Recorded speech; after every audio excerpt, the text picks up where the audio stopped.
Let's focus on the other breaking news last night in the quarterback situation with America's team. We know Tony Romo is sidelined for about 7 games at least, so it's Brandon Weeden who will get the nod. And then yesterday, the Cowboys added another signal caller to the mix, acquiring Matt Castle from the Bills, who was beat out by Tyrod Taylor. Here's Jerry Jones on the situation. He's a thing of beauty on throwing a football. His passing motion or his arm is, frankly, you won't see a more gifted passer. And power, accuracy, the entire aspect of it. Okay, so as I was just saying earlier, Brandon Weeden's there. Now they bring in Matt Castle, who was acquired from the Bills. Tyrod Taylor took the job. Originally, he was with the Vikings prior. Skip, that's the backstory. Oh, let's go to Stephen A. I apologize. Stephen A., do you trust in the Cowboys situation? Well, first of all, you have no choice but to, because it's a product of injury. So certainly you don't want to sit there. It's not like they said Brandon Weeden, we're going to allow him to start over Tony Romo, because that would obviously be laughable. But because of the injured situation, and he is the backup, you know, and plus, not only that, he works with the first team on Wednesdays, which is the day that Tony Romo takes off. You get all of that. Yep. The flip side to it, however, is I found Jerry Jones' comments just straight comedy, to be quite honest with you. The way he talked about Brandon, we really throw a football and all of this other stuff. Why? Because Jerry Jones, ever the salesman, is trying to sell everybody on Brandon Weeden and what he's going to do for the Cowboys. And then there's no reason for hopes to dissipate in any way, shape, form, or fashion. I find that to be comical. Brandon Weeden is 0-6 in his last 6 starts. His last game as a starting quarterback for the Dallas Cowboys, he lost that game. His QBR was 15. This is Skip's favorite stat. I am correct in saying that, right? Your favorite stat is QBR. You couldn't wait to share that 15 QBR. Be honest. 15. You were excited to share that. Wait, say it again. 15. 15. A QBR of 15. On a scale of 0 to 100. 15. So I just laugh about that. Now, I will say this. I wish him luck. I mean, the brother's birthday is on the same day as mine. Oh, that He's got something going on. I mean, and everyone will be in Cowboys here again. Whatever. The point is that, you know, October 14th is a very, very special day. Very special individuals are born and raised on that day. Usher's birthday is the same as mine. Of course I am. Oh, okay. Usher's birthday is the same as mine. And look at how much of a star he is. I'm on First Take. We know what time it is here. Needless to say, we don't even have to go there. October 14th is a very, very special day. But I will tell you this, Brandon Weeden, it's not so much about him, Skip. It's about the weapons that he's not going to have available to him. That is what I believe could be somewhat problematic for him. I don't expect him to be great. I don't think greatness is in him. But I do expect him to be relatively decent and keep things somewhat interesting for the Dallas Cowboys. So I won't sit there and excoriate the man. I won't disrespect him. I would tell you that he's winless in his last 6 starts. The QBR before the 15, by the way, there was a QBR of 26 in the other 5 starts he had. So it's just not that impressive. We all know this. But he can throw the football. Yep. He is familiar with the system. He does practice with the first team on Wednesdays. Yep. And the combination of all of those things, I think, lends itself towards expecting a slightly better result than some critics would surmise about Brandon Weeden. But I don't expect him to knock my socks off in any way. Weeden or Castle? Which way would you go? I definitely go with Weeden over Castle. Well, Castle couldn't beat out Tyrod Taylor or E.J. Manuel. That's number 1. Number 2, he hasn't done anything in the NFL since his 1 season when Tom Brady went down in Game 1 against Kansas City back in 2008. In Kansas City. No, I'm just saying, he won 10 in Kansas City 1 year, but I've never been sold on Matt Castle. I'm not sold on him now. He's definitely a viable backup to Weeden. In light of the fact that Tony Romo is out, I do agree with that. But outside of that, there's nothing about Matt Castle that moves me, so I don't have a problem with Weeden being designated ahead of him. There we agree. Where I disagree with you is in your view of Brandon Weeden. I like Brandon Weeden a lot, and I'm not being a hypocrite about this. This isn't 2020 hindsight. I liked him a lot before he was drafted. Unfortunately, by the same Cleveland Browns that drafted Johnny Manziel at 22, same spot. How funny. And I believe what happened to Brandon Weeden in Cleveland is Manziel all over again. Wrong place, wrong time, another regime that was about to be completely blown out, you're not going to have much of a shot. Now, why did I love Brandon Weeden? And by the way, I'm going to be on record here. I believe Brandon Weeden is good enough and now comfortable enough in a system that he's been in finally for 2 years under Scott Linehan. We saw the fruits of that when he went 7 for 7 at Philadelphia. While that game was still teetering, it was still a losable game. If he'd gone in and stunk it up with a QBR of 15 in that game at Philadelphia, they would have lost. But they won when obviously he hit Terrence Williams. Byron Maxwell just watched as he ran to the end zone, and that was the ball game.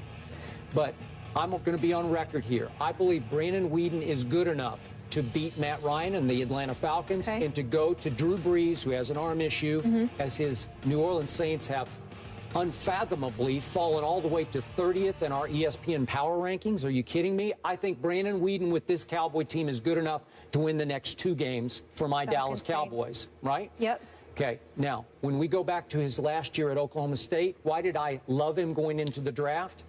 Do you realize he went head-to-head with Robert Griffin III that year and outplayed him and beat him? And he went head-to-head with Ryan Tannehill, another first-round pick, head-to-head in College Station, outplayed him and beat him. He went head-to-head with Andrew Luck in the Fiesta Bowl. You could argue on outplayed, but he won the game in overtime, and I thought he played great in that game. 3 touchdowns to 1 interception. Luck had 2 to 1 interception. But it was the stats you could argue either way. But I thought Brandon stood up to Andrew Luck and ultimately won the game and outplayed him. He also beat Nick Foles that year and Landry Jones that year. So he had credentials to me. Now to what Jerry Jones said. You thought it was straight comedy? I thought it was straight truth. Jerry used the wrong word.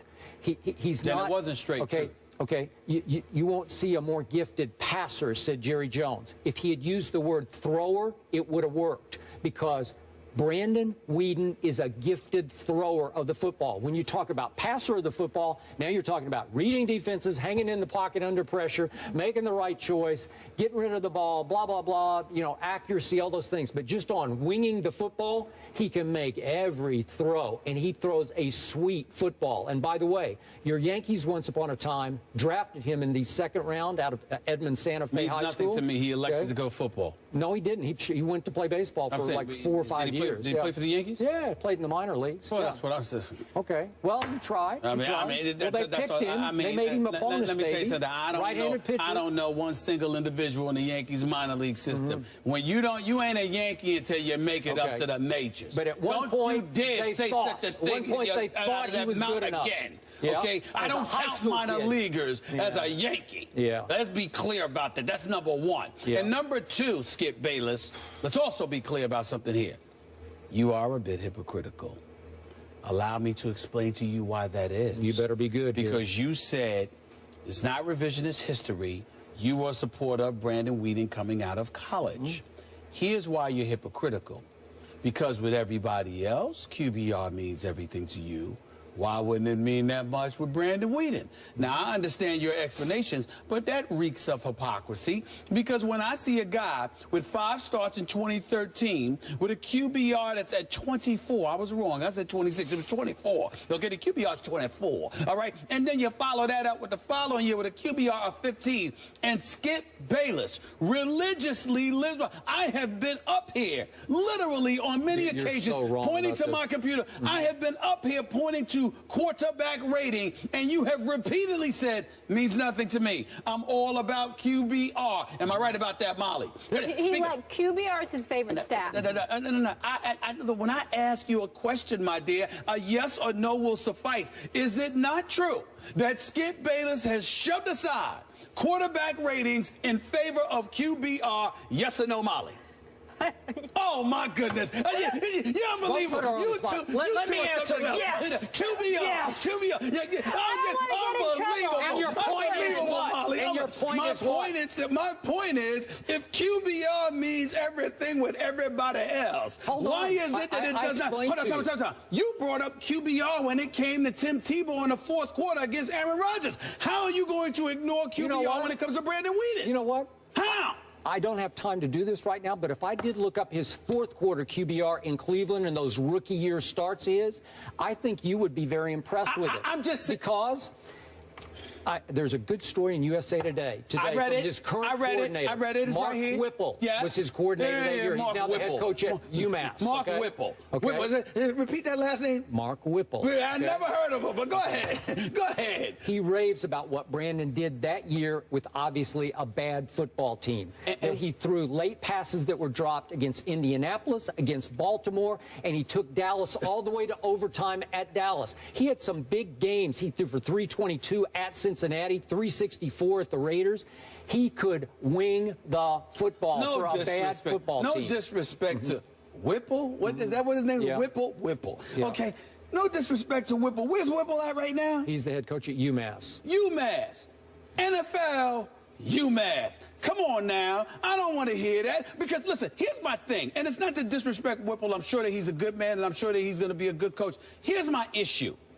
I don't take those quotes seriously because if Brandon Weeden stunk up the joint, would there be an article in USA Today of Coach Whipple talking about how he stunk? No. You just want to say something when it's something complimentary to say, or you want to sit there and pump him up. The fact remains is that most of us who have seen Brandon Weeden understand that he is a backup for a reason. And so because of that, all I'm saying is, look, he's surrounded by some good dudes who can play, who are tried and proven, especially if Jason Witten is out there. That's going to be a huge help to him this weekend.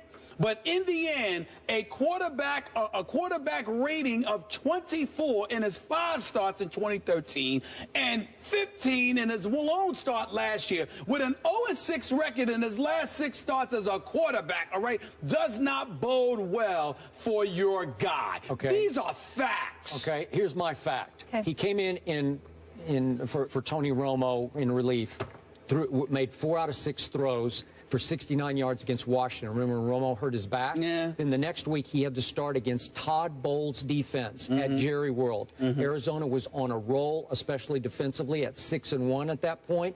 They threw, as you would say, the kitchen sink at Brandon Weeden. He did not handle it well. He stunk it up. For reasons I cannot explain, he never clicked with Dez. They couldn't get on the same page. Well, guess what? Dez isn't there anymore. So let me get this straight.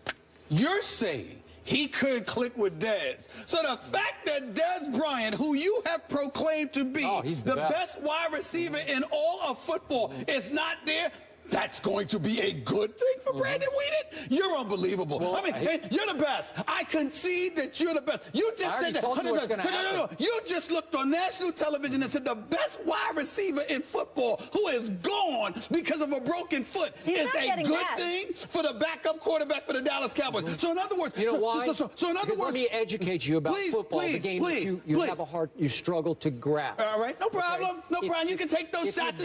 It's all right. I'm here. Arizona, and you get Dez-centric, and you say, I got to get it to him. I got to get it to him. Wait, is he there? Is he there? Is he there? And you start forcing passes to him that get intercepted. That's a bad thing. Hold on, wait a minute. But if you start spreading the ball around. Who can't comprehend that? But here's the reality, Skip Bayless. If Dez Bryant is the best and Brandon Weeden has the skill sets and, more importantly, the IQ and the acumen you proclaim he has. I'm sorry. You can't figure out that they ain't got nothing to do with reps. You just finished saying last year he wasn't getting any reps. You just finished saying from a mental perspective you feel compelled to try and get to Dez Bryant. He doesn't have the intelligence, the intestinal wherewithal to sit there and say, well, you know what? I may not need to be so transparent and obvious in targeting this one receiver. I might need to get it to the open man. You trying to tell me he doesn't have the intelligence to figure that out? And you're confident in him as a quarterback of the Dallas Cowboys? 7 for 7 against the Eagles you picked to win the division. Eagles team that doesn't seem to be a team who I would not be surprised. Don't look at me. Hold on, wait a minute. Well, look, don't look at me when you're talking about the Redskins. They weren't much of a defense, according to you at the time, that he went up against them. All right? But they were killing Tony Romo. We have to take a break. But we're going to continue with the Cowboys when we come back. And one thing I want to know from both of you. You don't need to continue with the Cowboys? We do. Why? There's a new receiver coming to town, maybe, for Dez Bryant. I want to know how many games they need to win. To do what? To be okay. To win the division? With Brandon Weeden. How many can Brandon pull off, and how many do they need to be okay? I'm already on record. I'm giving him a shot to win the next 2. And that would go a long ways. If you're 4-0, you got a shot. They're going to be out anywhere from 7 to 8 weeks. Tony Romo's going to probably miss a minimum of 8 games. I'd say Brandon Weeden will probably go 4-4. Okay. Well, I think the Cowboys are going to. All they got to do to win the division is go 7-7 the rest of the way. All right. 500 football. 4-4, so they'd be 6-4 when when Romo came back. I'd take that. Should we get our popcorn ready? Because T.O. is ready and available if the Cowboys need him. We'll get into that when we return.